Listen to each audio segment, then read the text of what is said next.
Hi again then guys, and welcome to another circuit-based tune setup for Gran Turismo Sport, and this time this was a requested tune. It wasn't actually one which I'd planned to release, but when I reviewed this drift Subaru, of course half of that review was of me driving it not in drift mode, but with a repurposed time attack style build for faster lap times, better handling, more grip, and to be less tail happy.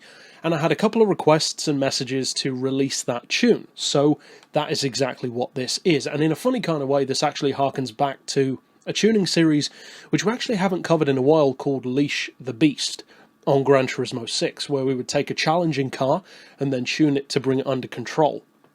So it's not exactly that, but it's very similar to that concept. Now, I would recommend having the power as low as possible. As I mentioned in that video, it's still more than fast enough.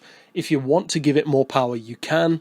It's down to you, because often you'll find that a car that can have more power won't necessarily be faster with more power. As counterintuitive as that seems, you can often get better lap times if you have less power to deal with, because there's no point in having ridiculous power if you can't put it down to the road efficiently. So I'd also recommend having the weight, of course, as low as you can. That pretty much goes without saying. I've got traction control turned off. It's down to personal preference, of course. Racing hards, just to see what it can do without the absolute best tyres you can get.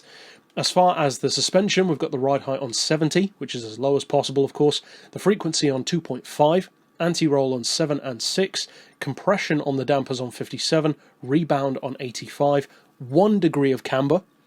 I would recommend having a little bit on this car, but if you want to try and just go balls out and go for 0, then by all means give that a try. No toe either. As far as downforce, I'd recommend having that as high as possible for grip, for obvious reasons of course. We're essentially turning it into more of a race car than a drift car. As far as the diff, I've got it halfway on initial torque, then as high as possible for both acceleration and braking, as you can see. As I always say though, if you want to try something else, that's absolutely fine, because you can always just slap in a number, give it a try. If it works out, then great. If it doesn't, you can just come back and reset it to this again. So you've got yourself a failsafe. Then as far as the gearbox, it doesn't actually matter as much. So I've put the auto setting to 205, I haven't touched the individual gears, and then the final drive is on 4.1, because it's not really about the straight line speed, plus it's more than quick enough in a straight line anyway. It can do over 170, it's no way near the red line, plus of course it has far less power anyway. So that's it for the tune. As usual, there's tons of room for variation with the gearbox, the diff, the amount of power that you want even. You could even try and run this tune with over 1,000 horsepower if you wanted to, if you want a challenge, of course. So, that's it for the tune. Now let's actually take it out on a track, though, to see what it looks like in action. So, as I mentioned way back in that review last week for this car, even though this tune is more about control and about getting in better cornering, better lap times, and turning the car into more of a time attack style machine rather than a drift car, which it certainly looks the part to be a time attack car, don't expect it to be forgiving.